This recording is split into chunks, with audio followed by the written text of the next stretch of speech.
This episode is sponsored by Fostering UK, one of the UK's premier fostering agencies. If you've listened to this podcast for a while, you will know that we do not promote things lightly. If we talk about it, it's because we genuinely believe in it. And this one's personal. Louise actually fosters for them.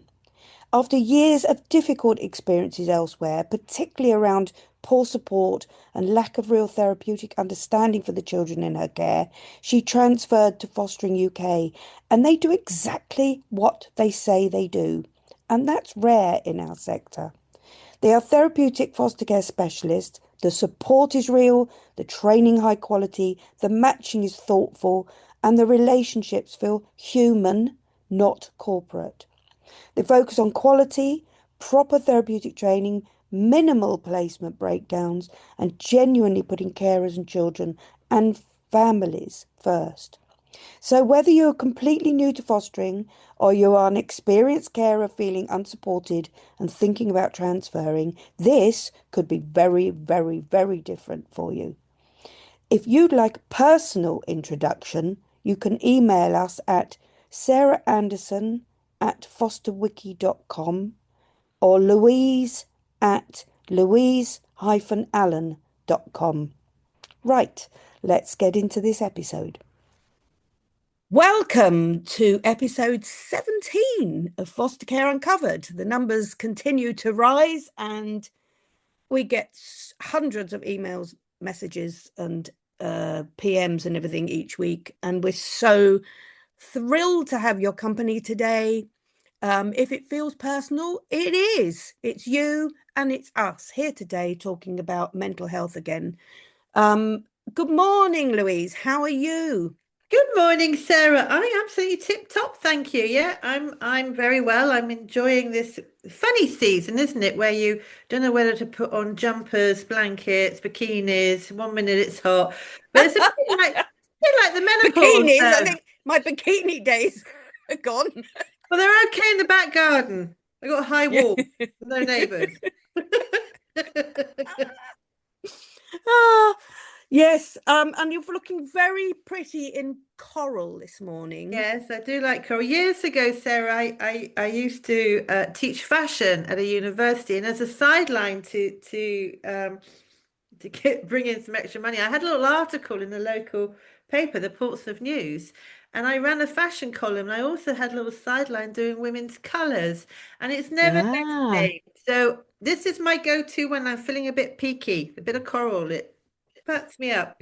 And you well, don't love it's using very. green in your Yeah, moss I've got green. green on, just a nod to you wanting a bit more colour. I Thank did you very actually, I much. did actually buy a very colourful but sophisticated colourful top to go to the women's. But I was honoured at the Women of the Year Awards. Yes. Actually, by you yourself, go and get some more colour on. Yep. But I got it home, put it on, and frightened the life out of me. And guess what? I went in black. I know, but you can't wear black every day, Sarah. You look like Anyway, I put it on you're going again to a this morning. I funeral. thought, let's cheer Louise up. And again, I was like, "Wow, I love guess what it. I worked?" love it. Don't be scared of So color means you're scared of life.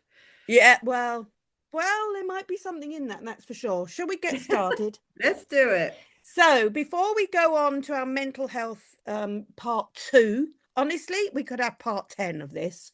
Louise and I were just talking about it, saying, wow, it is the topic of fostering. Really, it is the topic, and yet the one that is never discussed. And actually, fixing this could fix so much, so much. Everything: retention, recruitment, placement, stability. So we'll enhance on that as we go along. So, some news first. So, what's been in the news this week? I just wanted to pick up on one thing. There's been a lot of noise this week about a joint letter to the Children's Minister, Josh McAllister, and it was written by the Fostering Network and signed by organisations like Coram Bath, Barnardo's, Foster Talk, NSPCC, Action for Children, Article 39, I think. Actually, also complete notable absence of any foster care-led organisations there whatsoever. It just shows you who they think is in charge. And well, that's a thing for another time. But with greatest respect, I think we need to pause, because actually, I think if you're attaching names like the NSPCC and Action for Children, and this letter is about panels, and Josh McAllister's idea about let's get rid of panels, adding those people as a sort of moral authority is, and that it's a sense unquestioningly about safeguarding, is for me disingenuous, because the reality of those organisations, they are not embedded in the day-to-day operational mechanics of fostering in any way whatsoever. They're not navigating panels, assessments, they're not working inside the process, they're not dealing with how those systems actually function in practice. They have no clue, in other words. So why are you attaching them to these letters? It's just care washing, isn't it? There's the question is this about insight or gravitas? Because once something is framed as safeguarding children, it becomes very difficult to challenge. So they're going to Josh McAllister and saying, sorry, look at all these people say you're putting children at risk, dear. Yeah. And these people all say so, but there are people who have got no clue. So it's very disingenuous. Anyway, I thought it was a really obsequious little letter. He was almost talking to Josh McAllister as a naughty foster carer. So it goes, as organisations working, I have to do the voice, sorry. Oh, please As do. organisations working to improve the lives of care experienced children and young people, we welcome your ambition to recruit thousands more carers into and committing to strengthen foster care so children can receive the stable, loving homes they deserve. Well done, pat, pat, pat. We are grateful for the engagement of the officials from your department throughout the consultation process. Actually, it's not their consultation. Do you see? No, The fostering network have got all these people have got so assured of their own power that it sounds like it's their consultation process. incredible. It's incredible. So let's be honest, back to panels. So presenting panels as essential to safeguards, not just questionable, it risks, for me, being actively misleading. Because in practice, panels can slow approvals, filter out good carers, and reinforce a system that's already under strain. This is what they said. Having carefully considered the proposals and consulted with our members, we are united in one key area. We believe that panels for approval of foster carers should remain a core part of the reformed and improved fostering process. Well, first of all, what? How? Panels should remain core part of the reformed and improved fostering services. They're not reformed. Nothing's been reformed yet. And staying the same. if they stay the same, it's not reformed, is it? And also, let's be really clear about this as well. It is not a unified sector view. Make that really, really clear. But maybe in their office. I'm getting slightly hysterical as usual. It's a set of organisational perspectives, as far as I'm concerned, defending a model they are so deeply invested in. And of course, at the centre of that model, fostering panel.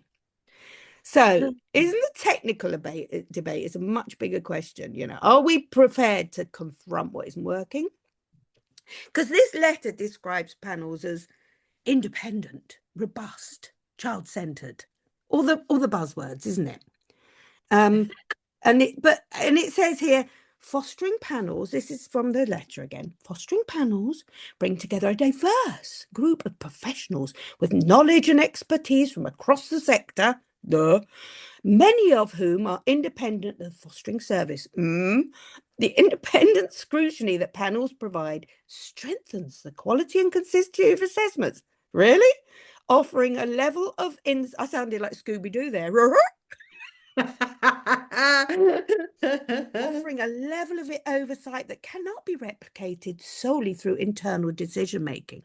Well, first of all, no one's saying that panels must go and it remains solely the job of the internal thing. We're talking about a proper reform here, which will make it much more robust. Now, let's have a look at that, shall we? Shall we unpack that? Panel members are recruited and paid by the same services they're scrutinising. And they rely heavily, oh no, not heavily, totally on information from one single assessing social worker. And that includes, and go back to but actually, do you know, it's one of the most listened to podcasts on the Form F. So anyone listening, scroll back and you'll see about that. It'll tell you about that. So is that independent oversight? That's not. It's an internal process, isn't it? And it's a process that often looks rigorous without being at all rigorous.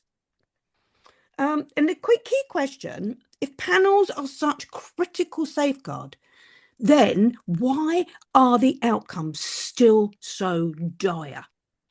Okay. You know, we've got care leavers overrepresented in homelessness, prisons, NEAT, mental health services. You know, placement instability is widespread. And here's the other thing, 3,000 allegations of harm to children are made against foster carers a year. 3,000. They can't have it both ways. Either it's incredibly robust oversight and they're putting through incredibly good carers and they're overseeing that, but they can't have that and 3,000 allegations against these people. Do you know what this reminds me of, Sarah? I don't know whether you or our listeners ever watch Yes Minister. I know. There was an episode in Yes Minister which I watch occasionally because it just makes me giggle, is that they're talking about women's rights. And remember, this is back in the 70s stroke 80s. And there's a whole table in a smoking room of white, grey-haired men in suits talking on behalf of women. And very clearly, even back then, you understand that the MO, that's modus operandi, is to keep things as they are. This feels very much like an episode of Yes Minister, where actually spending a lot of time and money keeping it exactly as it is, because anything else would be a threat to their workload, to their intentions, to the connections. Money, follow the money. Always follow the money, funding, honey. Core and Bath, fostering network, they all rely on these systems Aren't to keep they all them going. interconnected? They're all interconnected. So, I mean, the thing is that panel isn't part of just a small part of the system. It holds it all together.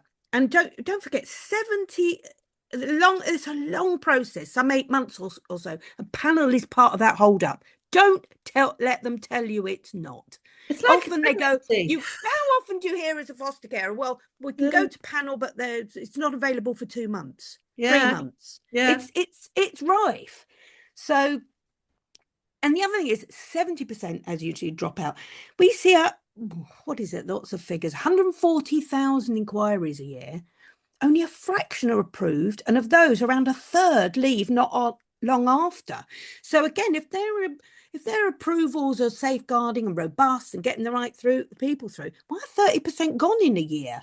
You know, I mean, it's just, you know, it's not. And didn't they break up adoption into regional hubs, and then it all went a bit Well, aren't we now doing the same with fostering, breaking it up into regional hubs when it's already in crisis?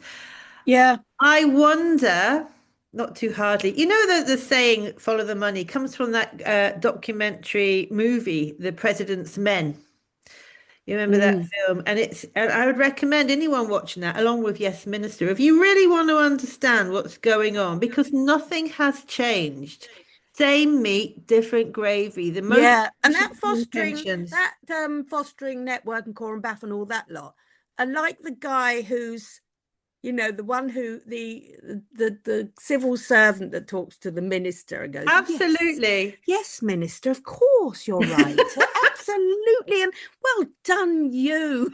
Yes, aren't you clever? It's exactly like that. Only the boot's on the other foot here, isn't it? No, they didn't write. You know, and it's a lot of. You know, I live in the world of publishing and writing, and I tell you what, the more I see about Epstein files, the more I see about what's going on. I know Ian Fleming from James Bond had it nailed. He knew nothing really changes. You just look at our history, and our media and our films and our culture cover it beautifully. Nothing's changed.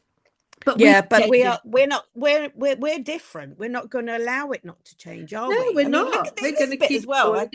keep This calling it in, out. in the letter it says, you've got to laugh, haven't you? Or you'll cry.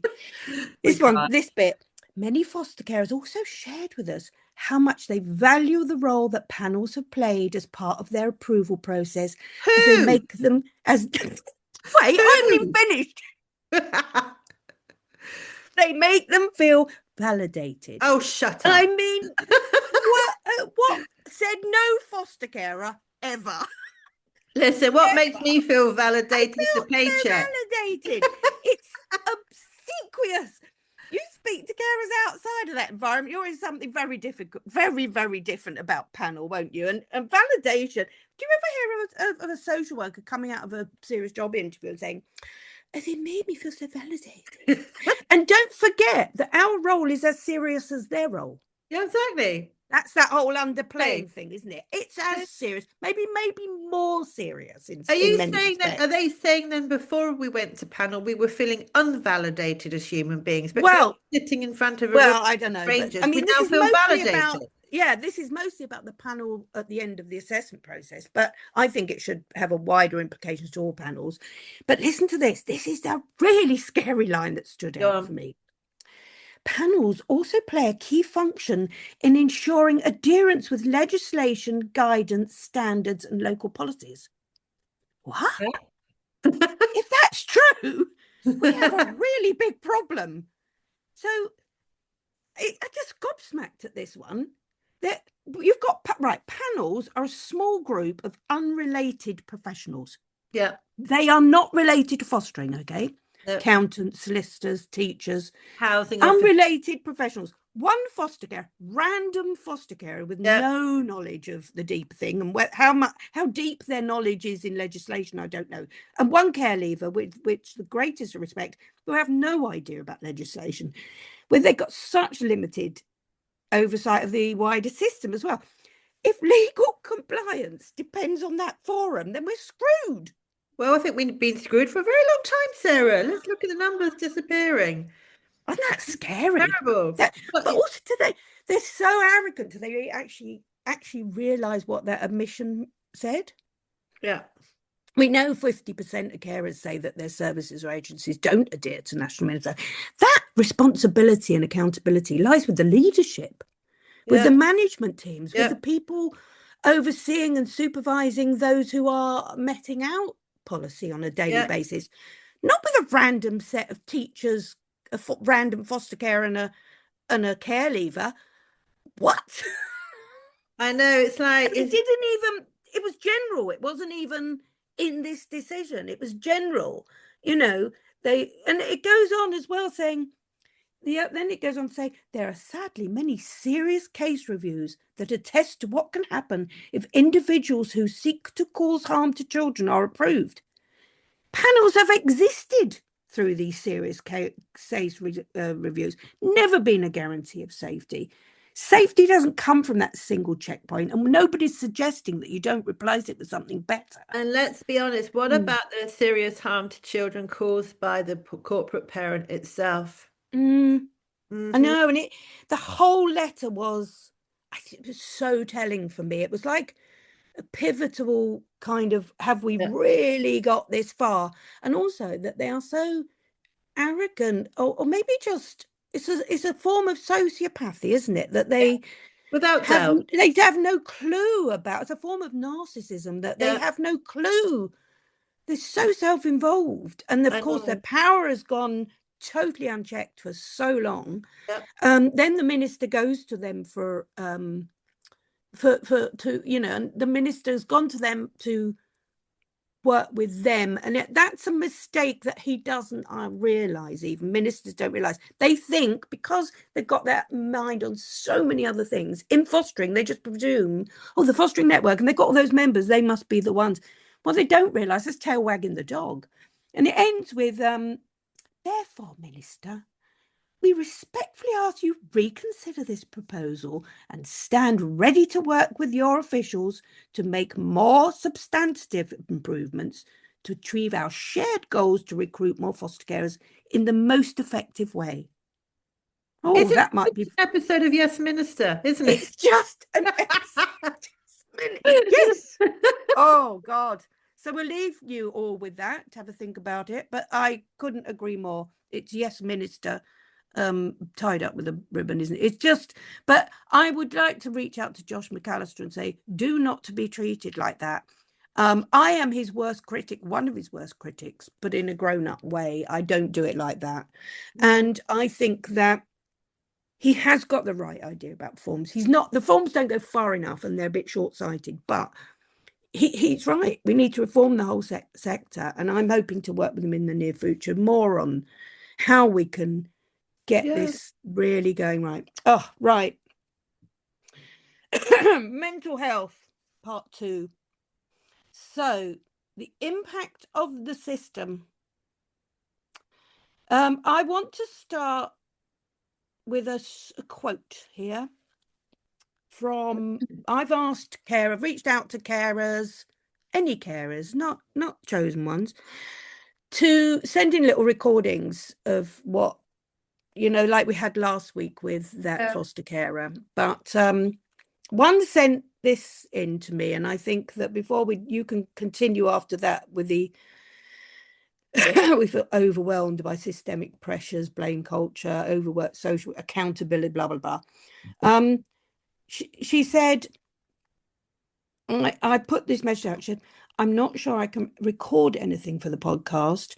The depth of moral injury is, and this is not the same carer, this is completely unrelated carer in a different area of the country.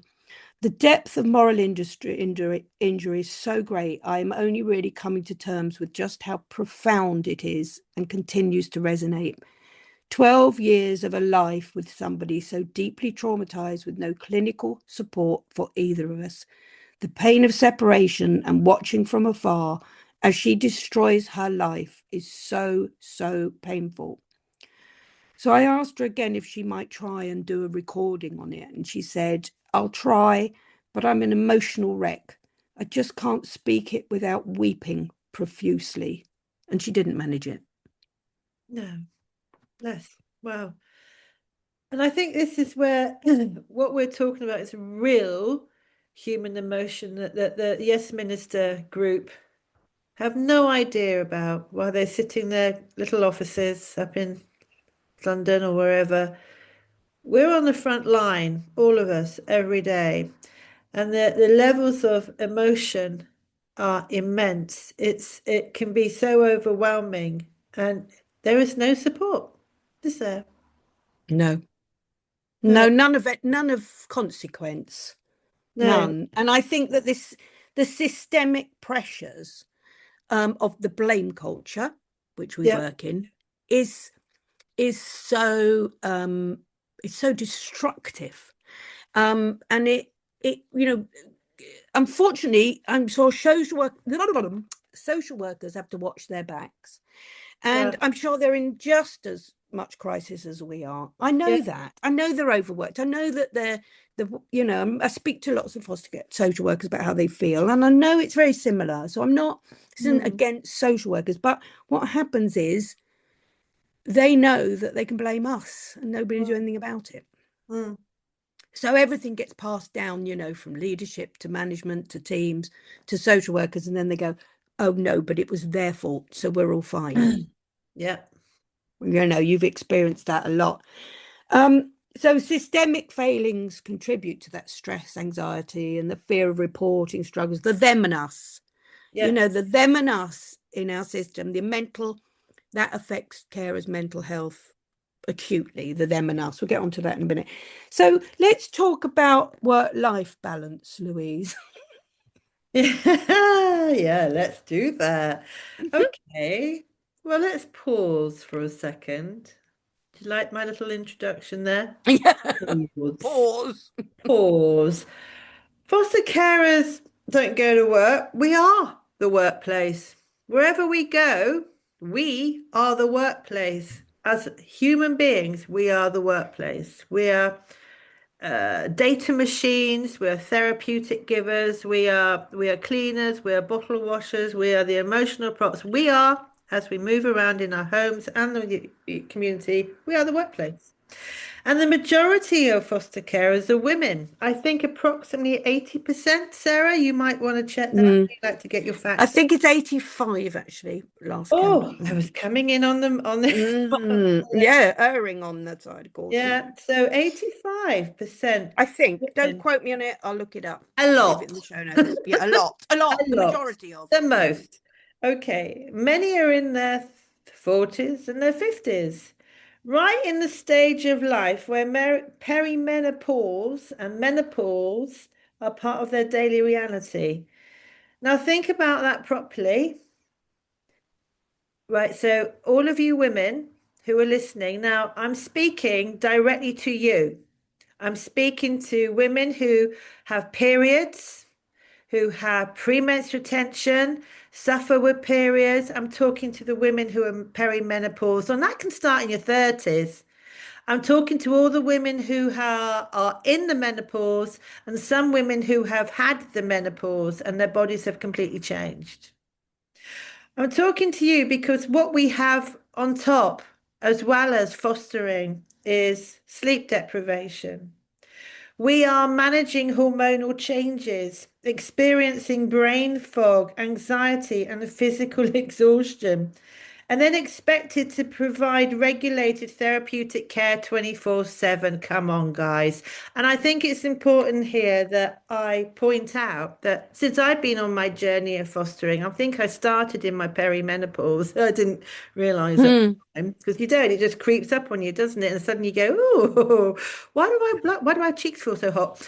And then every time I have been in the meeting, Sarah, and I've been to quite a few with you. We've been to the DFE, haven't we, a Department for Education.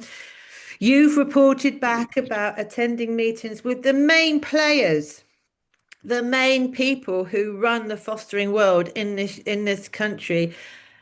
When I've been to local authorities and I've talked to providers, what I am looking at are a room full of men, men, men, children's ministers. I think they've all been men lately, haven't they? Majority. We had Janet Davey, there's one before this, but Briefly, that she went fairly quickly. yeah, briefly. I don't But I don't think there's been a woman before that. no, which is Mm. weird, weird. So Mm. you've got people making policy, people making decisions for a workforce that is the majority of are women, and the majority of those women are perimenopausal or menopausal. Well, and also they don't acknowledge or make allowances for it. I mean, if you're a social worker, just a question here, I don't know if you know this, but do they acknowledge these things, do they, if you're a social Well, worker? this is interesting because a Mm. couple of years ago, on behalf of the Again, not picking on social workers, him, no, this just is, I think, like for like, you know. this is Mm. just to highlight for you. Mm. A couple of years ago, I was representing a foster care on behalf of our union because they needed someone in the area. So I went along, and the woman I was representing to me clearly was suffering from menopausal symptoms, clearly. And there was no empathy, no awareness, no whatever. And we sat in a meeting in her home, and the big honchos from Children's Social Care came along. And I raised this. I said, do you realize or have you thought about the fact that this woman here, and I won't say her name, is menopausal? Mm. Have you experienced the menopause? And a very senior female member of staff said, oh, we totally acknowledge and support our staff with the menopause. We have menopause buddies. We have this, we have that. And I said, but do you do that for foster carers? And she looked at me with a blank expression and said, no. And I realized she was Mm. horrified because the admittance she had made was, we do not even think about foster carers as women, as As humans, humans, I as mean, you're humans. just over emotional. Yeah. But you see, what's really Mm. interesting is that nearly every other organization, public and private, take on menopause, realizing that there are a lot of women in the workplace, and we're really important workers. But the Mm. National Health Service have menopause policies and support Mm. pathways. Tesco's have introduced menopause awareness and flexible support. And when we talk about menopause awareness, they're talking to their male colleagues about how to respect and understand the female. Mm. Unilever actively trains managers to understand and respond to menopause. In foster care, Wow, yeah. we have nothing because it impacts, why is it important? Because it impacts performance, well-being, and retention. And this matters. In fostering, it's almost never spoken about because even if I'm in a, for example, if I was in a meeting with a supervising social worker, I'm not going to say in front of my husband and a younger female member of staff or a man, I think I'm really suffering from the menopause right now. I'm not, Mm, am I? mm, I'm not, because no. my menopause will be weaponized against me. It'd be written down that Louise is menopausal, or, Yes. you And know, also, Louise is meant it's that's a negative, yeah. it's a punitive kind of report, isn't it? Oh, she's menopausal. There's so many jokes about menopausal women. And but no, you wouldn't get anything like that acknowledged. Just all that would be acknowledged is, or maybe you're menopausal as an insult, or you're over Yes, emotional. you're That's the not big one, isn't coping. it? You're not Yes, coping. because Yeah, yeah. the So what symptoms would you of men, suggest we do? What would you suggest we well, do? well, I suggest we acknowledge, first of all, the symptoms of the menopause, perimenopause, and younger women having periods are hidden, pushed down, or worse, misinterpreted. So we're seen as struggling, or compassion fatigue, emotional instability. So women stay silent. Uh, because we're too emotional, etc., etc. What we need to do, you know how providers now, and I love this, are having men's groups. My husband does one. He's part, Mm, mm, and mm. local authorities have them. Women don't have women's groups, do they? Well, that's interesting, isn't it? No. Yeah, we But acknowledge they that presume men. everything's about the women or something. I don't know why they wouldn't have women's groups, especially over this subject. Well, but it needs to be discussed in a safe way, doesn't it? Yeah, All women go safe through this. way, the big thing. Yes, yeah, We safe all way. Yeah. go through this. Mm, I mm, cannot talk about perimenopause or menopause with a 24-year-old newly qualified social worker because she hasn't no. got a clue. She Mm, could be mm. watching her mother go through it. I don't know. How do we She do? will have a clue, though. I mean, the younger ones will have a clue about No, mad hormone dips and rises and stuff. I mean, some of the hormonal changes during periods are actually, you know, they'll recognize some of that. but you see Um, also what people don't talk about, and this is where I find it, you know. Now I want you all of my listeners, men and women, to shh and pay attention because this is big. This is real. As women go through perimenopause and menopause, they go off sex. It's a fact. They go off sex. Their hormones are all over the place. They feel like they are disintegrating, that they are falling apart. Some women report that they don't even know who they are anymore. Now, when you're in a fostering setting with a family, with a couple, the unhidden conversations and frustrations might be that there's no more sex in the relationship, that she pushes her husband away. There might be moments where she's really angry. There might be moments where she goes off and cries. and If that's all has to stay hidden quiet, and in your own head and private. Yeah, yeah. because if a woman says anything at all, she is risking the livelihood of her home. Mm. If a woman says anything at all, she is lesser. She is weak. She is vulnerable. So these women, which is most women in their 40s and 50s and 60s, are Mm. suffering in ways that no one sees. They're pushing it down, they're hiding it. And there are conversations in the relationships that get hidden, that are repressed. Because if you said to a social worker when they come around, they say, "How are you?" And we all go, "Oh, we're fine." Mm. You're not talking the truth because how can we? Which is why I think the best thing we can do for women is to get independent Yeah. support groups going for women of a certain age where nothing will be written down, nothing will be recorded, where women can support women. We don't get some bloke in telling us about women's health, and a lot of women don't go and do their GP, because it might take weeks, months to get an appointment. But then they get in, and there's a male doctor who doesn't understand women's health. This is a huge issue. So I say to you, to all of you, most of the workforce is women. Most of the workforce are perimenopause or menopausal women. If you do not acknowledge that, then you are utterly stupid. Right, I will think we'll move on from that, and I absolutely agree with you. And actually, it's given me some ideas as well, because at FosterWiki, more and more agencies and people are taking us up now, and we are starting to do independent groups, about allegations, about practice, about things like that. That's really Yep. given me some ideas. So moving on from there. Oh, and also don't forget to write in. We do want to hear your, and anonymously, we do want to hear all your experiences. And, the more voices, the better. I think one of the other things, and of course it plays, these things all play into your mental health. One of the things that does play into your mental health is job insecurity and vulnerability. And that sort of goes with what we've already spoken about, but it's not something we can ignore, that carers give up a lot of carers give up secure employment to foster. I did. And it wasn't until I was in fostering, I was suddenly like, whoa, what's this? I've signed a contract. I'm told where I can do things and where I can't. I'm told how I must do everything. I have to adhere to really strict care plans. I'm not allowed to work for anybody else. I'm, caught in this faux self-employed kind of relationship, but of course, with no rights.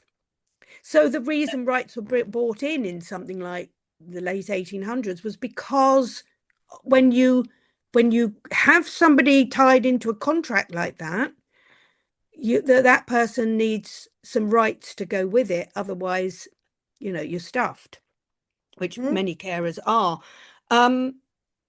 And they, here's some things that some carers have said. I'm going to be brutally honest and admit that my mental health has taken an absolute battering over the years. Have I admitted to any of it? Of course not. To do so would be to jeopardize my job, my family, and importantly, the young people in my care. Now, that goes to job vulnerability. You only have to mention you're feeling tired in our industry and you come under suspicion. Yes, suspicion, recorded, noted, brought up again and again, put on every report, every review, and your job becomes vulnerable. How do I feel about my mental health? To sum it up, judged. What would professionals say? That I shouldn't be fostering? Well, they pretty much have to get rid of most foster carers then, as that's the unspoken truth. But the vulnerability in my job is another unspoken truth. And, that vulnerability is the mental health is completely integrated into that. So when you feel so precarious and so vulnerable, it affects your mental health. And there's no getting away from that, because what it does is it literally jeopardizes your whole life. Yes. So as a foster carer, the fear, the culture of fear, and it's brought up, of course, we're controlled by the allegation system. 80% of carers say it affects them every single day, not the ones that are just going through it, but every carer. It's the whole way the system and the job insecurity and the vulnerability is set up. It's almost like it's a winner for them, isn't it? Yes. Because we're disposable. But in that disposability is fear, anxiety, depression, compassion fatigue, burnout. It's massive. And although the unions are going, the union, the NUFP, the National Union of Professional Foster Carers, they are the only ones to take it through the courts, and must give them credit for that. But of course, the government are battering back on it. They are not going to allow that to succeed. That we get, see, it's worker status, don't forget, isn't fully employed. It's part of self-employed, but it means you can only work for one lot of people. So they give you some rights that go with it. So anyway, that's something for everyone to have a think about. Well, that leads on to allegations and the impact of on our mental health of allegations. Louise, do you want to start with that one? Yes, okay, yes, definitely. And God, you know, oh, we me all know. too. Um, well, allegations can feel like, like Mean Girls. Mm, Sometimes, one of the things I have to say that I have found as a woman in this is that the lack of sisterhood with the management and my fellow foster carers sometimes, and the social workers. There's something weird happens to the brain where in this sector where people forget who they are and they become something. They become sort of fight dogs for a broken system. It's really extraordinary.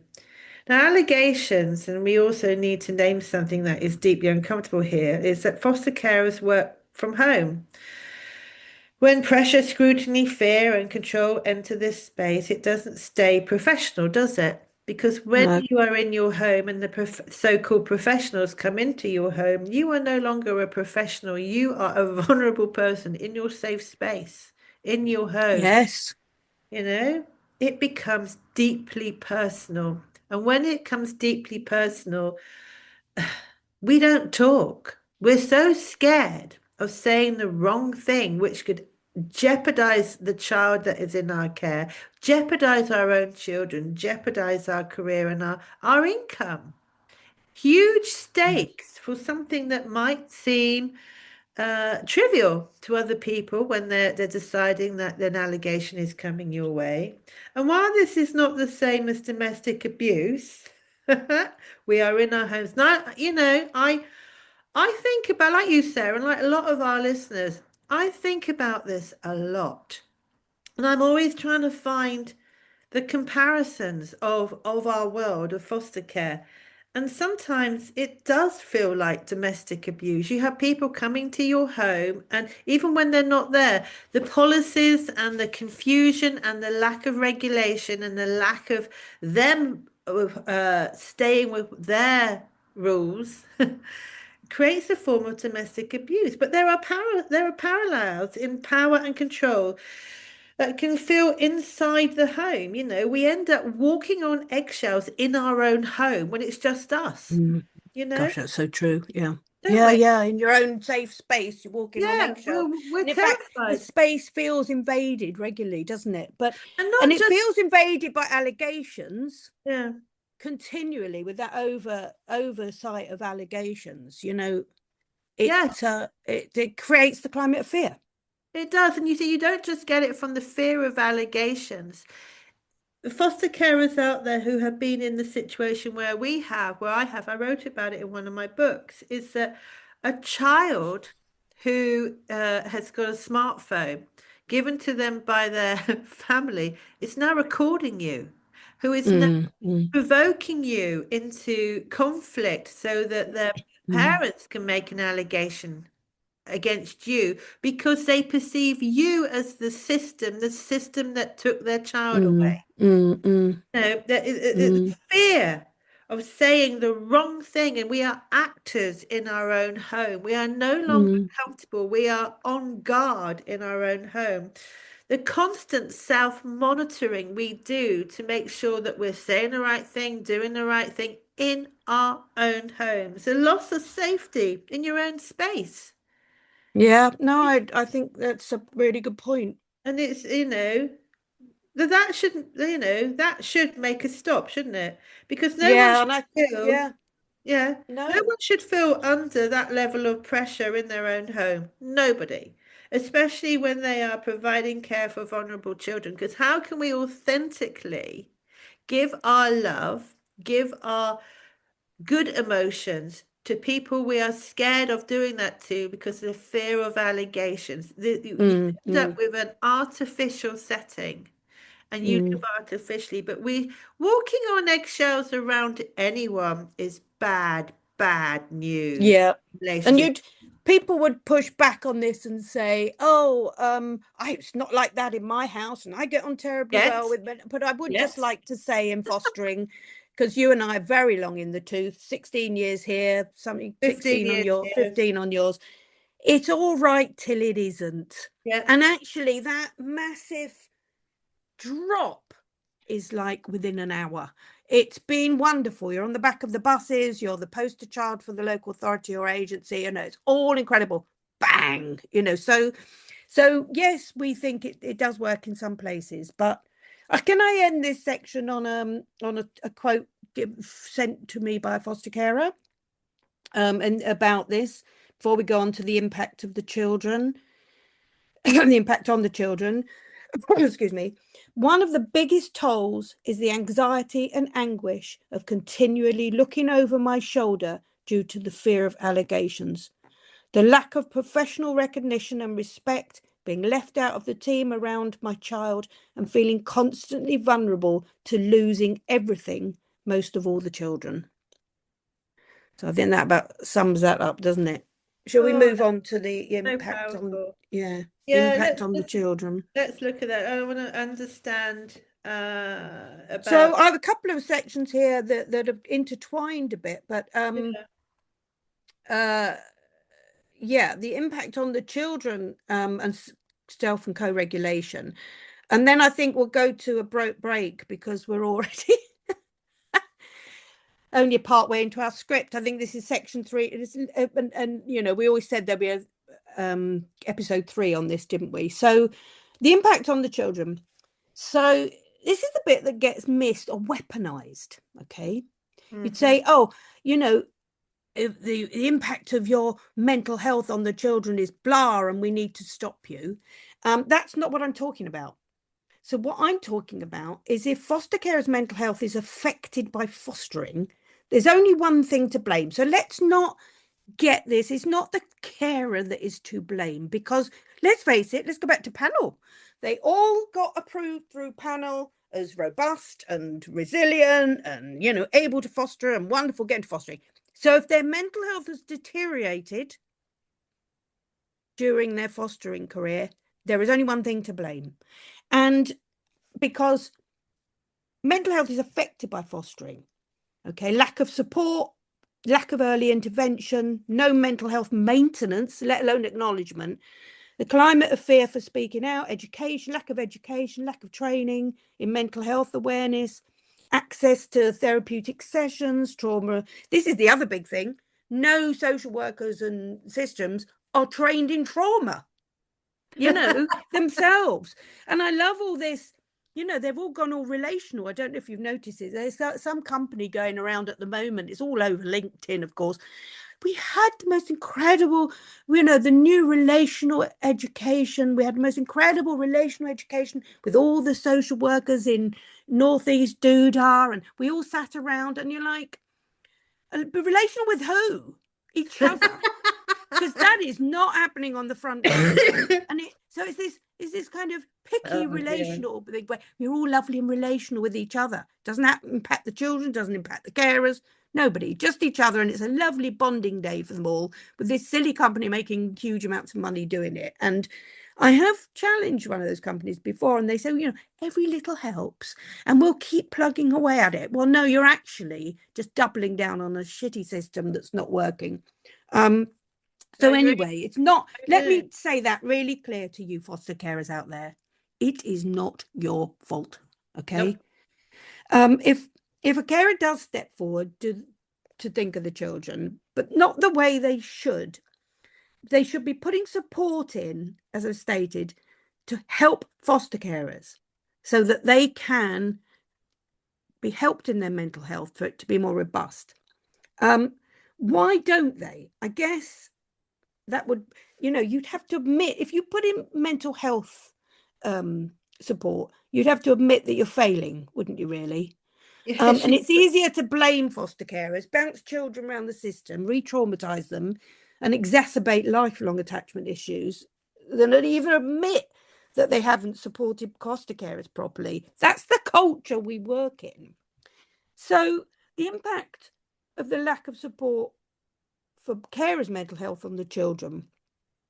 So they don't come forward to talk about their mental health, and it doesn't make it go away. It just makes it go underground. So that leads me on to self and co-regulation. Okay. For Mm. me, this is the core of fostering 101, not particularly fancy models or prescriptive, do this, do that, do the other. Those all have their place without a doubt. But this simple core idea of regulation is so undereducated, that we lack training on it. People don't know about self-awareness. So when children behave in any way with us, in front of us, for us, around us, they're not doing it in isolation, okay? Because they wouldn't do it if we weren't there. So for me, that's where relationship comes in.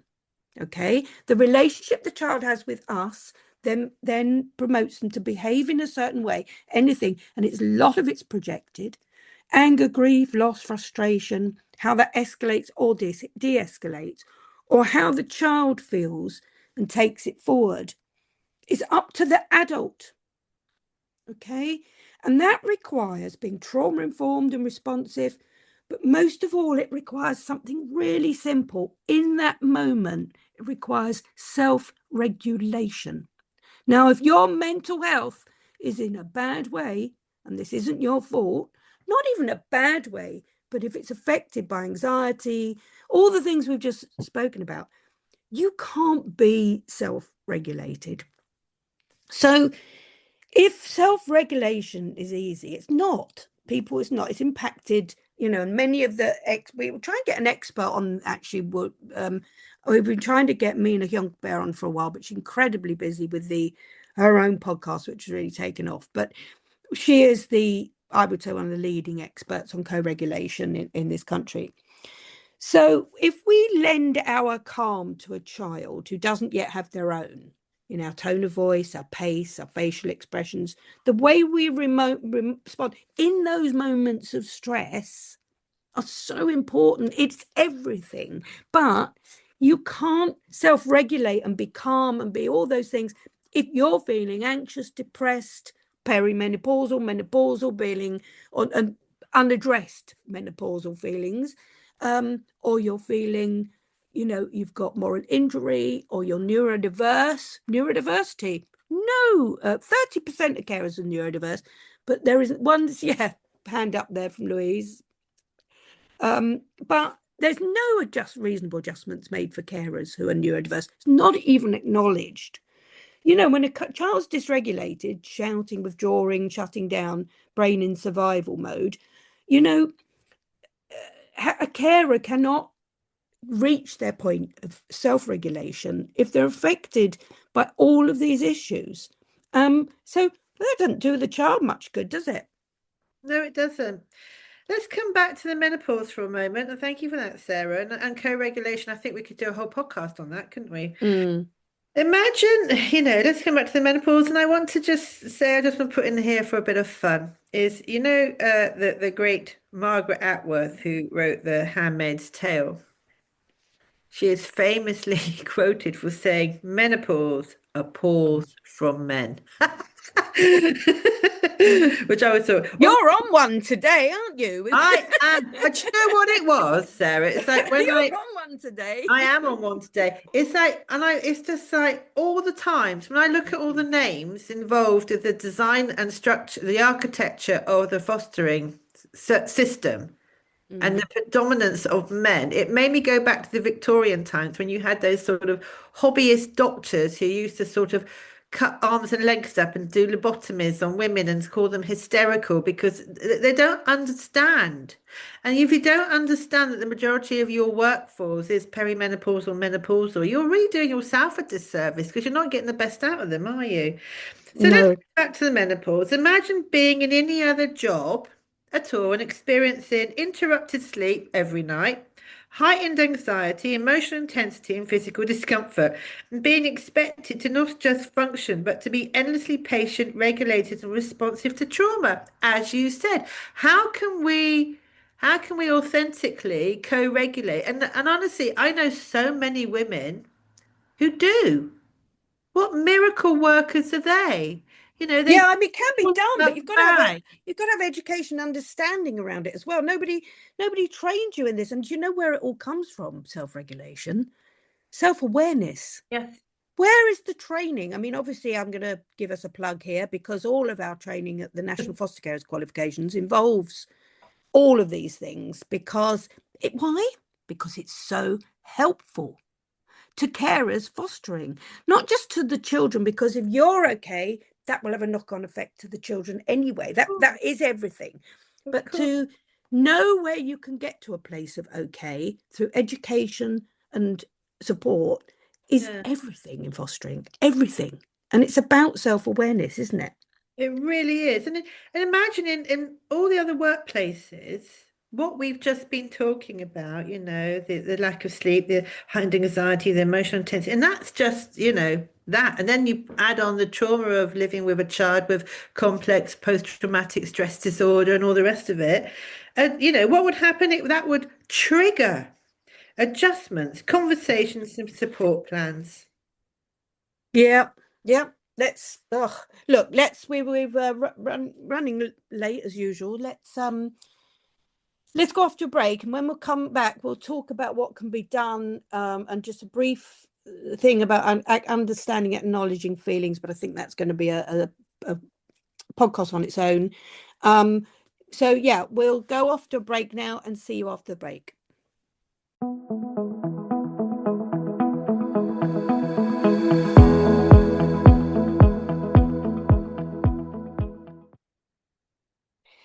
This is an advertisement for FosterWiki Support Plus. If you're a foster carer listening to this podcast and nodding your head, then this is for you. We founded FosterWiki because we are carers. We have lived in the support gaps, so we know exactly what's missing. We know about the long hours managing complex trauma, the high stakes decisions, the challenges of working in a fractured system, and the need for support 365 days a year. That's why FosterWiki membership means so much to our members. This is support that really works. It's genuine frontline experience and understanding. It's solution-focused problem solving and real professional development through the National Foster Carers Qualifications. We want to support you to create a secure base for the children in your care safely and sustainably, whilst also feeling professional, confident, and respected. The joining link is in the show notes. It's exceptionally good value, and currently there is an offer for annual membership with 2 months completely free.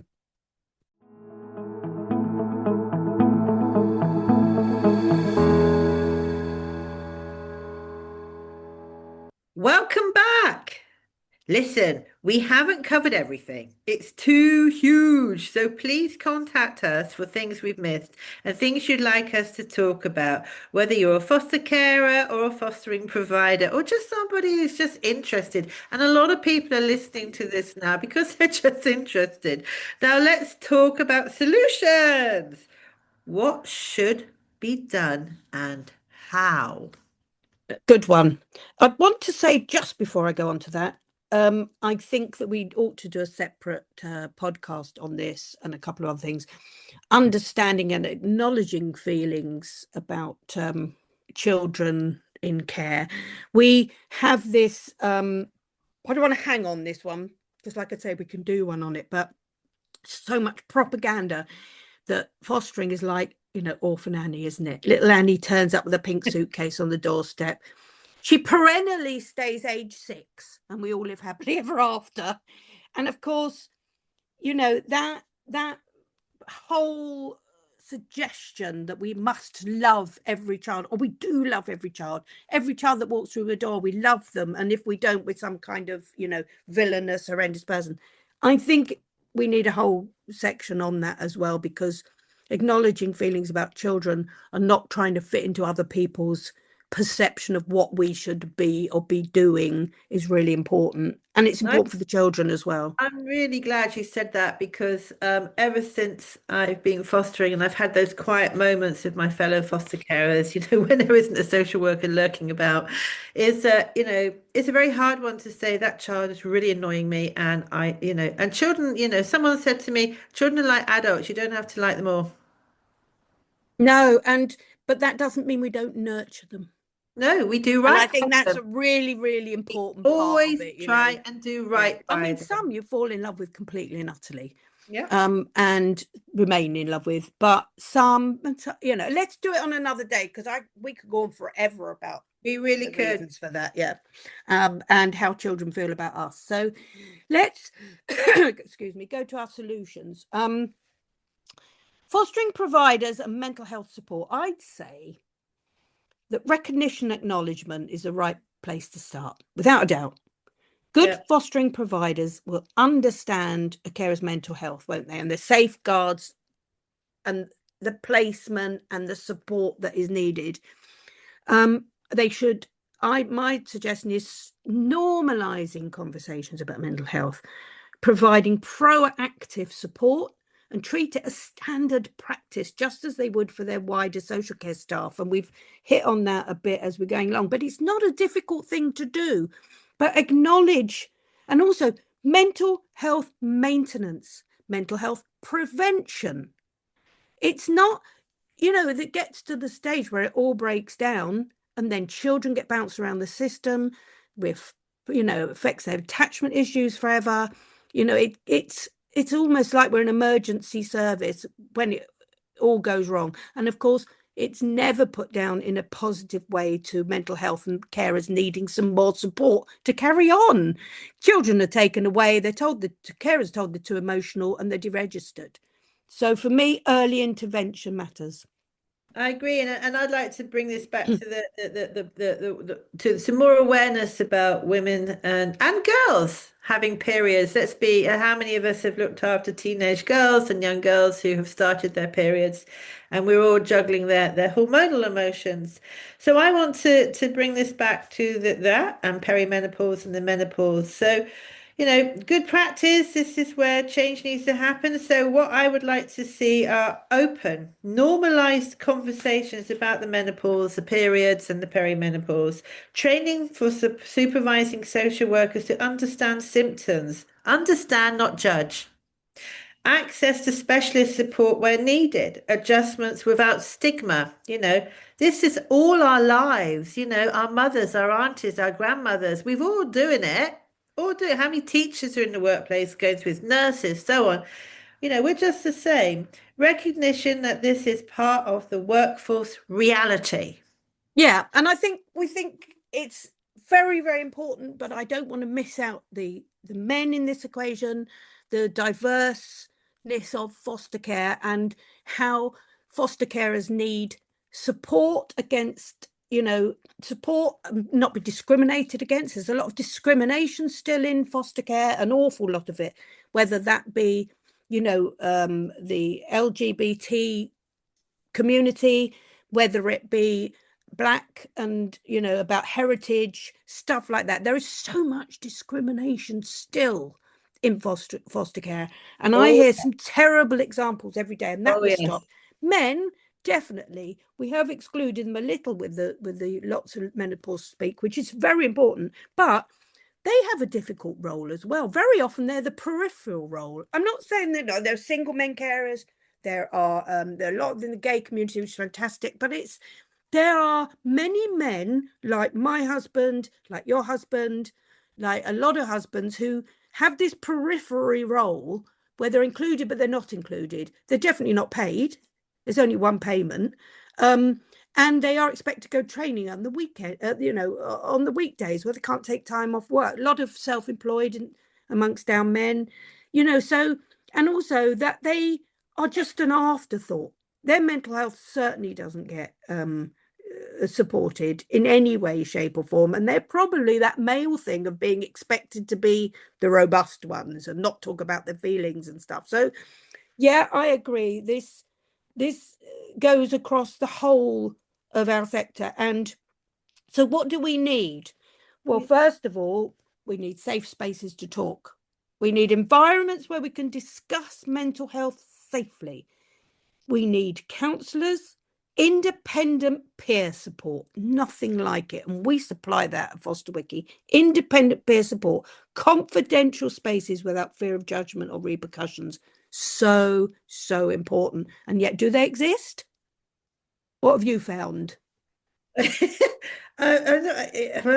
Blimey. Just listening to you there, Sarah, and it feels like the fostering world is compiled up of predominantly what is perceived as minority groups, isn't it? So we're one great big organization of people. But to the providers, you cannot support what you refuse to see. For many foster carers, speaking about mental health it already feels risky. Add the menopause into that, and it becomes harder. Because now you are not just saying I'm struggling, you are risking being seen as hormonal, unpredictable, just a man, somebody on the fringes of society. So we all stay quiet. Women stay quiet, men stay quiet. And I think it's absolutely crazy that we haven't analysed who is the fostering workforce. We are the minority groups all banded together. So you have to speak to all of us. So again, this is not because we're not coping, it's because it does not feel safe to be honest. No, and yeah, this is the key thing all the way through. This is the theme through two podcasts, isn't it? Yeah. Not being able to acknowledge how you're feeling and not being able to, excuse me, what really comes up in this as well is we're modern society now. Mental health has been at the top of that Not in list. fostering. Everyone's talking about mental health and how it affects the whole population. In fostering, no, you're just too emotional. So we need to normalise independent and confidential counselling, normalise psychological supervision. That's the other thing. Here's the crucial thing. Supervising social workers are not there to support our mental health. Some social workers say, oh, we chat, we do this, we do. No, that's dangerous. Keep Yeah. supervising social workers, keep the supervision in the right box where it should be. You go outside those boundaries, they are not a catch-all support, supervising social workers. The keys in supervision, we've spoken about this before. Now, not only that, social workers are super qualified in their own sector. They are not, just like assessing social workers are not, trained in psychological support or intervention. This is so important because quasi psychological help will do more damage than not having it at all. And I've always said that, especially in assessments, assessing social workers are going to places they have no business to go to. And if you think that your supervising social worker is your main support, they're not trained in this stuff. And also, they've got to write it all down, but not necessarily in a positive way. If they think you're failing national minimum standards by not giving the quality of care because they've mistaken a mental health issue for a lack of care, then you're in trouble. So that support needs to be freely available as a matter of a normalised part of supporting carers. Independent, confidential mental health support and maintenance, because our job demands it. The highest risks of all in fostering, highest risk indicators of mental health. So we shouldn't just demand it for ourselves, we should demand it for the children in our care so that we can care for them properly, I think, Totally agree. Totally agree. Let's be really practical here. Let's talk about the menopause again, because I am going to bring it into every conversation today because so many women talk to me about it. Menopause often comes with profound fatigue. It does, and any other role that would be recognized as a need for rest, flexibility, adjustment. In fostering, where is the built-in? That is not even considered, is it? We do not talk about it. I feel like we're in another time. Where is the acknowledgement that the workforce is largely made up of women in this stage of life? And I think if the providers actually acknowledge this, Mm. acknowledge this properly, Well, it's all about acknowledgement, isn't it? All about acknowledgement. I mean, the same goes for the men in fostering, the same goes for the diversity of fostering, the same goes also for neurodiversity, the Yep. same goes for moral injury. Where can you talk about those things without being punished? You can't. You So, are judged yeah. instantly. You are So, and just. some carers might say, "Oh, I've got a great relationship with my supervisor social. We talk about everything." That's just, the in an hour that can change. So Did you it's talk about mm, everything to your supervising social good worker? heavens, no, I was completely professional with my supervisor. And this, I'll tell you as well, I only ever had two in when I was with Hampshire County Council. What? They were How both would you? excellent, but I How formed a really professional working relationship with them. how would you describe for the foster carers the Mm. best way to approach their relationship with their supervising social worker? It's a professional relationship. It's because the social supervising social worker there is there predominantly to ensure you are following national minimum standards and statutory regulations. And if they feel that your mental health is impairing that, they will say so. So you can't muddle up the two conversations. They are not there. Many social workers might say, oh, no, I really, really support my carers. Well, are you putting them at jeopardy doing that? Are you putting them at jeopardy by sitting on the sofa having, personal conversations with them that have to be reported? I mean, just think about that. It's whose role is which. That's what I would say about supervision. And well, let's move on to, so that we've only got 5 minutes left, but we know that respite and holidays and things, again, that might come into another podcast, but it's so important for foster carers who work around the clock, and we need mandatory breaks really before they will ever bother to put in sufficiency of respite carers. Sorry, calling them respite carers. We've already gone through it now, but breaks, holidays, they all have their connotations. But we look after other people's children in our own homes for a corporate parent. That is not normal. Stop trying to pretend it's just like normal parenting. It's not. And every situation is completely different. But to end this, I think I would like to go on to teamwork, being part of the team. Why am I talking about this? Why are we talking about this? Because this is another big one that's completely ignored, especially in the context of mental health. You may not think they're connected, but they are hugely. For instance, not being part of the team around you. Here's what I liken this to, and I used to use this as an analogy for families. And when you're estranged from your family, often for a good reason. Sometimes people, it's difficult, isn't it, families? But I liken it to this. If you look on the prairie and you see a herd of gazelles, and you see the one gazelle that's miles away from the pack limping, or just miles away from the pack, what do you immediately think? Danger. Yes. That They're- that one outside the herd is in danger, isn't it? Because it's unprotected. It's not going to have the support of the herd. It's a very, very sort of crude example, but it's absolutely the truth in this situation.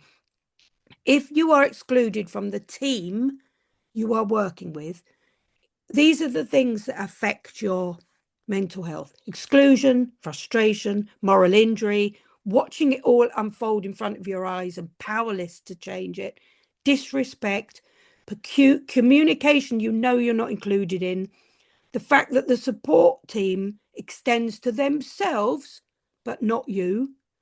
Sadly, it often includes bullying, gaslighting, and belittling by the very team you're supposed to be part of. Imagine if that were any other workplace. You can't, can you? Because it wouldn't happen in any other workplace.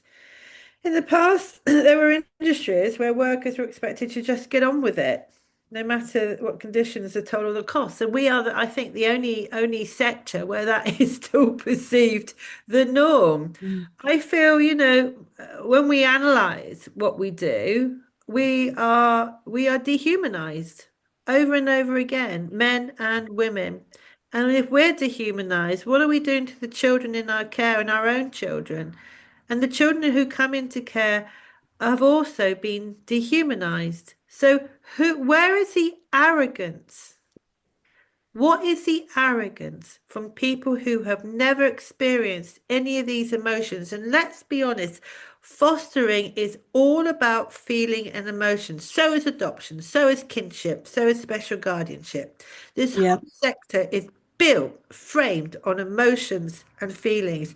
Yet, none of that seems to come into play when designing the architecture around how it functions, which is the biggest abuse. It's huge. You've nailed it. You nailed it there. Thank It you. is the biggest abuse. You nailed it.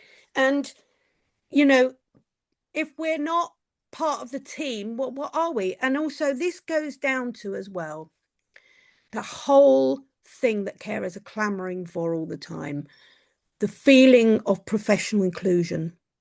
I'm not saying that must be called professionals. That's quite a jury's out on that topic. But professional inclusion, being treated professionally. Funnily enough, we're expected to be professional when it suits them. But when it doesn't, it's that dilemma of being a foster carer, isn't it? So often one thing's Yeah. expected when it suits and then not expected when it doesn't. And I think mental health's one of those things. Yeah. They don't want to acknowledge it because they see it as too difficult. We see it as essential, and we Yeah. see it as essential to the children, to safeguarding, to everything, and to especially to placement stability and outcomes for children. I know we say that, we talk about outcomes for children, for care leavers, but we're laser focused as foster carers on those outcomes. And when we sit back and watch those outcomes destroyed and we couldn't do anything about it, that impact on our mental health is huge. And that goes back to that little statement from that carer who couldn't stop crying at the very beginning. So Yeah. that's a good place to leave it this week. Fabulous. I mean, we won't have covered it all, definitely. If you want anything else said that we haven't covered, we'll do another one on it. But I think we'll end there on this week.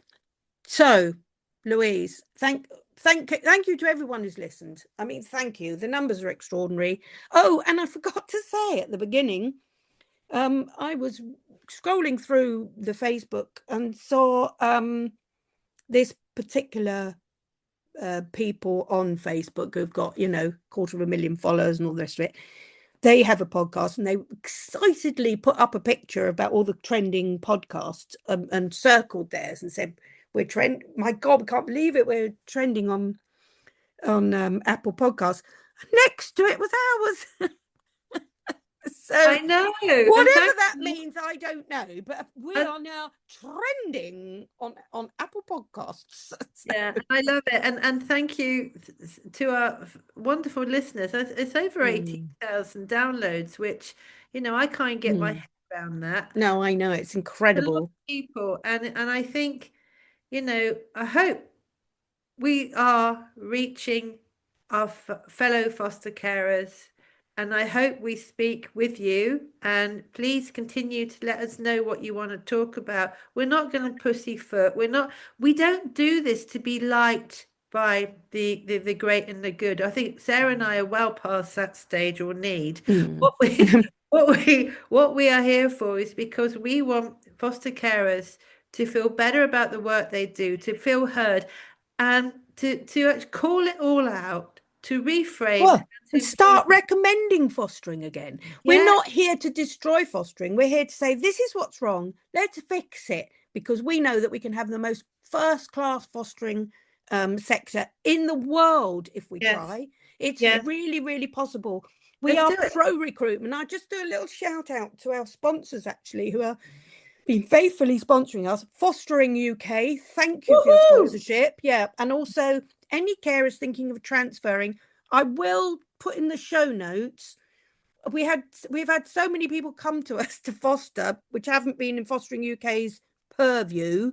So I'll put in the where they are, mostly West Country, South, places like that. But promise you, if you want to transfer to, and make sure you come through FosterWiki to transfer so we can do it safely. Um, Fostering UK are outstanding. I had a meeting with them last week and all their carers, and I was just stunned, stunned. And my goodness, takes a bit for me to say that, doesn't it? It I does. came off that meeting feeling, inspired, elated, and extremely happy Yeah. that agencies like that exist. So anyway, Yeah, and thank you to everybody. we moved to fostering UK I a know you couple of did, years yeah. ago, and I actually invited the owner Mm. and his lovely wife over for lunch Yeah. before we yeah, Mm. because I No, had they're spoken to absolutely, yeah, brilliant. So many but independent. please, can everybody share the podcast? Let's get it even bigger. Let's reach all the carers that are feeling like some of maybe you are, but also let's reach all the social workers listening. Let's reach all the providers listening, all the influencers, everybody. You're all included here, and we want your input as well, but please share. So it's over and out from me. Have a good week, everyone. Have a good week. Love you lots. Take care. Bye. Bye.